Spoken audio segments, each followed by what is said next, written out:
বিচার বিশ্লেষণ না করে জাতীয় সংসদে বিল পাশ করা হচ্ছে বলে অভিযোগ করেছেন বিচারপতি নজরুল ইসলাম চৌধুরী। সকল বিচার বহির্ভূত হত্যাকাণ্ড বন্ধ ও এর সুষ্ঠু তদন্ত দাবি করেছেন জাতীয় মানবাধিকার কমিশনের চেয়ারম্যান। এনামুল কবির রূপমের রিপোর্ট।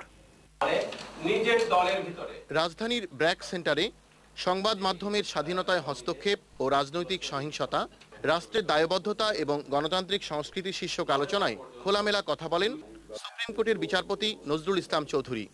আইন প্রণয়ন পদ্ধতিরও সমালোচনা করেন তিনি। পার্লামেন্ট আইনসভা,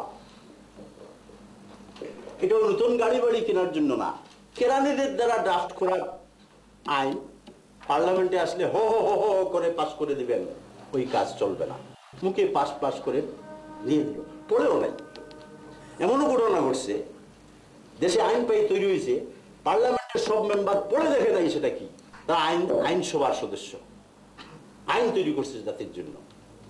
দুঃখ আর কাকে বলবেন? আইনটা প্লেস করেন, বিল আকারে ডিবেট করেন, কিন্তু এটা নিয়ে বিচার বিশ্লেষণ পুঙ্খানুপুঙ্খভাবে করতে হবে। কাউকে ধরে নিয়ে বলবেন যে ও তো বিরাট অপরাধী, কাজেই তাকে দুনিয়ার থেকে উঠাই দিই। গুটি কয়েক 2-4-5 জন লোকের উপরে একটা মানুষের জীবন নিয়ে নেওয়ার ক্ষমতা ছেড়ে দেওয়া, এর চেয়ে বড় রিস্ক আর হইতে পারে না। অনুষ্ঠানের প্রধান অতিথি জাতীয় মানবাধিকার কমিশন চেয়ারম্যান বিচারপতি আমিরুল কবির চৌধুরী কমিটি গঠন করে সকল বিচার বহির্ভূত হত্যাকাণ্ডের নিরপেক্ষ তদন্তের দাবি জানান।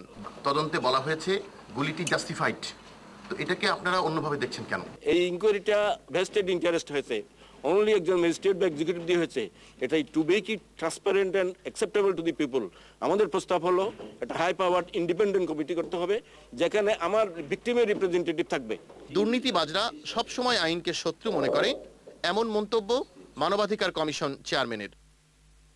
Enamul Kabir Rupam, channel I, Dhaka. আপনারা দেখছেন